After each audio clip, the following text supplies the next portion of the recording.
একদিন ছোট্ট ছায়া নামের 10 বছরের একটি মেয়ে বনঘেরা এক গ্রামে বেড়াতে এলো তার দাদুর সঙ্গে। গ্রামটা ছিল সবুজে ঘেরা, আর পাশেই ছিল এক ঘন জঙ্গল। একদিন ছায়া জঙ্গলের ধারে খেলতে গিয়ে এক অদ্ভুত আওয়াজ শুনতে পেল। সে খুঁজতে খুঁজতে দেখতে পেল এক ছোট্ট হাতির ছানা জঙ্গলের ভেতর কাঁদছে। ছানাটির পা কাঁকড়ায় আটকে গিয়েছিল। ছায়া ভয় না পেয়ে কাছে গিয়ে ধীরে ধীরে পায়ের কাঁকড়া সরিয়ে দিল। হাতির ছানাটি যেন আনন্দে লাফিয়ে উঠল। ছায়া তাকে আদর করে নাম দিল ঝিনুক।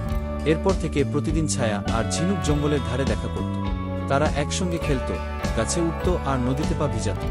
দিন দিন তাদের বন্ধুত্ব এমন গভীর হয়ে উঠল যে ঝিনুক ছায়ার ডাক শুনলেই ছুটে আসত। এমনকি একবার ছায়া জঙ্গলে পথ হারিয়ে ফেললে ঝিনুক তাকে তার সুর দিয়ে বয়ে নিরাপদে ফিরিয়ে এনেছিল। ছোট মেয়ে আর বিশাল হাতির ছানার মধ্যে ছিল অদ্ভুত এক মায়া, যে বন্ধুত্ব বয়স, ভাষা বা জাতির ঊর্ধ্বে। আজও যদি তুমি সেই জঙ্গলে যাও, বিকেল বেলা ছায়ার হাসি আর ঝিনুকের গর্জন শুনতে পাবে, প্রকৃত বন্ধুত্বের ছোঁয়া পেতে।